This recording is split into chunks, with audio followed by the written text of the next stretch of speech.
Good day, everyone. We are from Accounting, Banking and Finance Group 7, and today we are presenting a topic that affects all of us, whether we realize it or not. Our topic is critical thinking and development. You've probably heard the phrase, think critically, thrown around in classrooms, in offices, even on social media. But what does it actually mean? And more importantly, why does it matter so much? And why do so few of us actually do it well?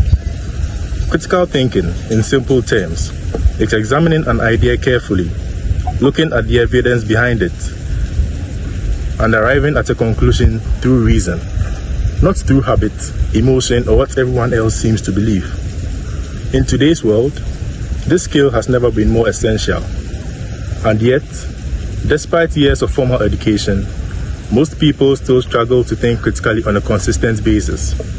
That's the paradox we are going to unpack today. Here's how our presentation is structured. We'll start with why scholars say critical thinking is so important to development, then look at the cognitive and social barriers that hold us back, explore why education alone doesn't fix the problem, and finally, we'll offer some pathways forward.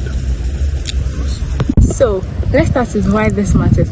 When we talk about development, we mean real meaningful improvements in people's lives, better education, better health outcomes, stronger institutions, more accountable governance. Scholars around different fields are in remarkable agreement. None of that is sustainable without critical thinking. John Dewey, writing over a century ago, argued that education's highest purpose is to produce people who reflect and question, not simply people who receive and repeat. His insight was that without reflective thinking, societies remain stuck in the habits and assumptions of the past. Robert Ennis defined critical thinking as the careful, purposeful process of deciding what to believe or do. That sounds simple, but think about how rare it is to see this in practice, in politics, in workplaces, even.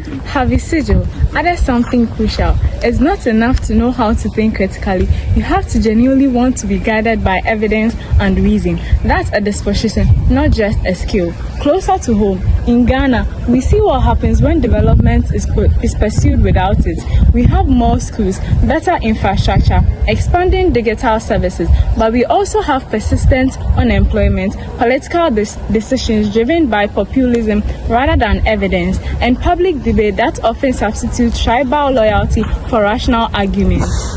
Matthew Lipman reminds us that thinking improves through dialogue, through genuine intellectual engagement with people who disagree with us and challenge our reasoning. That's exactly what development needs. Citizens who can push back, interrogate policies, and hold institutions to account. So if critical thinking is so important, why is it so rare? One part of the answer lies inside our own ears.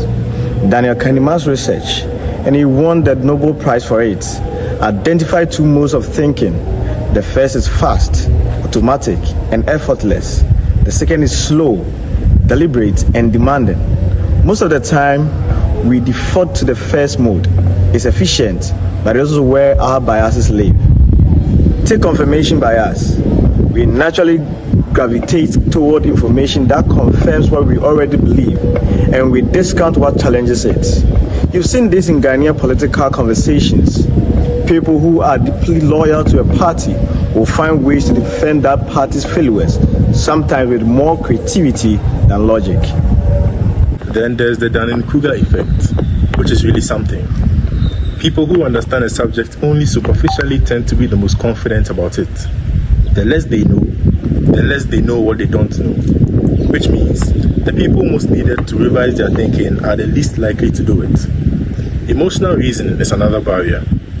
When a claim aligns with something we feel strongly about, we often accept it as true without examining it. And overconfidence, the sense that we already figured things out, makes honest self-examination feel unnecessary. The key insight from Kahneman is that these aren't flaws in broken minds. They are features of normal minds doing what minds evolved to do.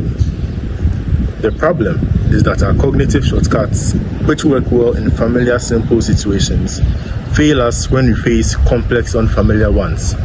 And development is full of complex, unfamiliar challenges.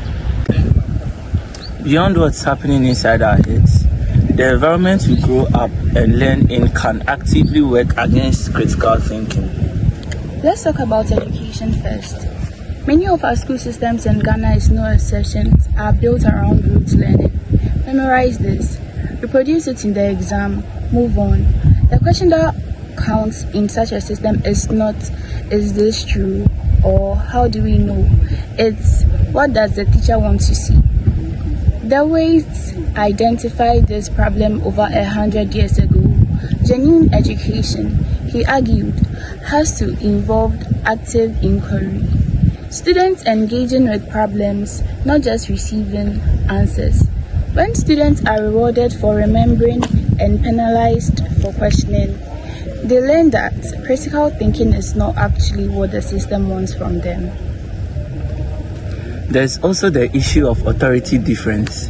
In many Ghanaian classrooms and homes, questioning a teacher or an elder is read as disrespect, not intellectual engagement. Students who spot a flaw in an argument often stay quiet rather than face social consequences.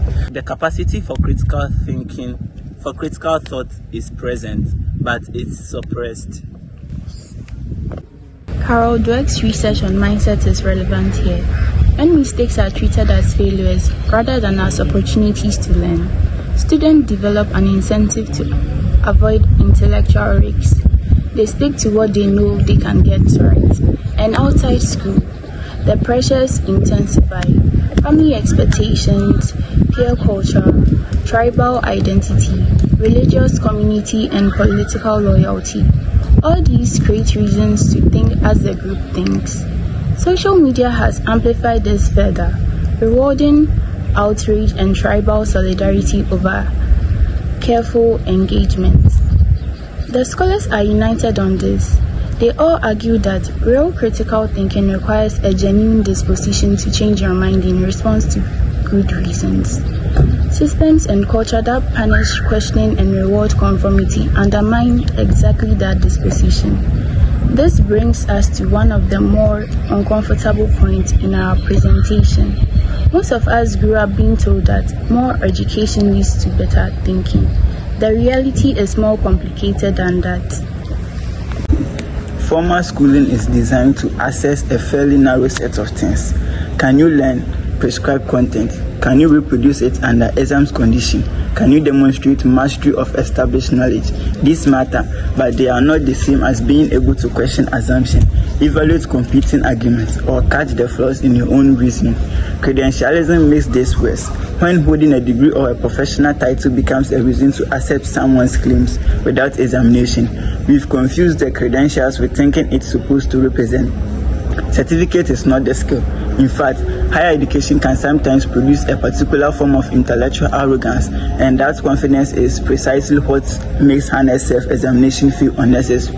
Sergio, Paul, and Elder all make the point that good thinking is about character as it's about knowledge, intellectual humility, the willingness to be wrong, to genuinely update your views. It's not something a degree automatically confers. Dweck's research is important here. People who see their intellectual capacity as fixed are more likely to experience challenges to their ideas as personal threats. People who see learning as an open-ended process are better able to engage honestly with ideas that push back against what they believe. The collective message from Dewey, Knust, Lippmann, and others is clear. Education matters deeply, but it is not sufficient on its own. Unless schooling actively trains people to question, evaluate, and revise their thinking, it will produce graduates who are educated but not necessarily critical thinkers. So where does this leave us? Is critical thinking just an ideal that some people naturally have and others do not? No. And that's actually the most encouraging part of today's presentation. The gap between the critical thinking that development requires and the critical thinking we currently practice is real, but it is not fixed. It can be narrowed through deliberate effort. The most direct starting point is the classroom.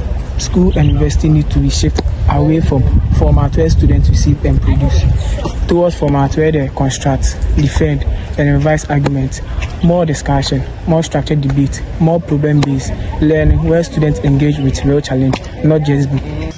In Ghana specifically, this could mean designing a curriculum that asks students to engage with real national issues, not just as case studies, but as genuine problems to analyze and propose solutions for. The second pathway is media literacy. In an environment saturated with social media, partisan messaging, and outright misinformation, the ability to evaluate sources and check claims is a foundational life skill now. It addresses confirmation bias directly, giving people a practical toolkit for questioning what they would otherwise just absorb. Third, and this is about culture, not just curriculum. We need to create more spaces for open, honest intellectual engagement. In universities, that might mean moving from lectures where students listen passively to seminars where students think out loud, where being challenged is normal, and where changing your position in response to a good argument is seen as intellectual maturity, not weakness.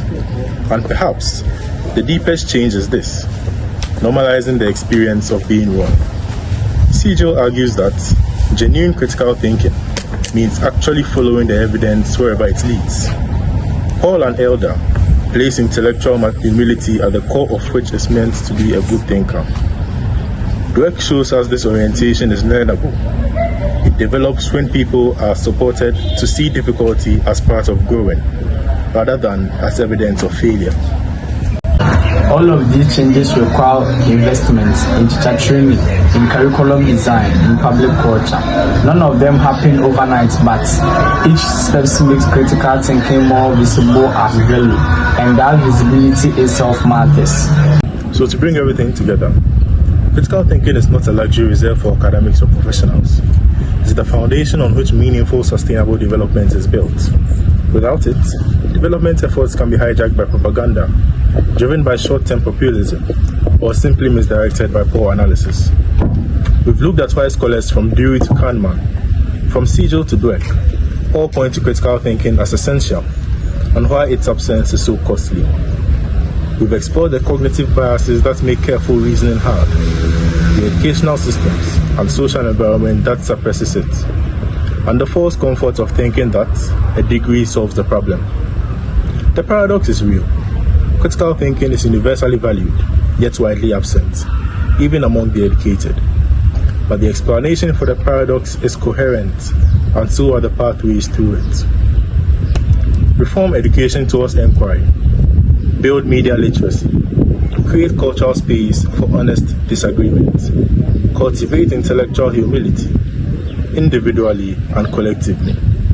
These are not radical ideas, they are practical, evidence-based directions that the scholarship supports. Development that is built on unreflective thinking is fragile. Development rooted in critical inquiry is sustainable. We are Group 7 and we appreciate your time and attention. We are happy to take any questions. Thank you.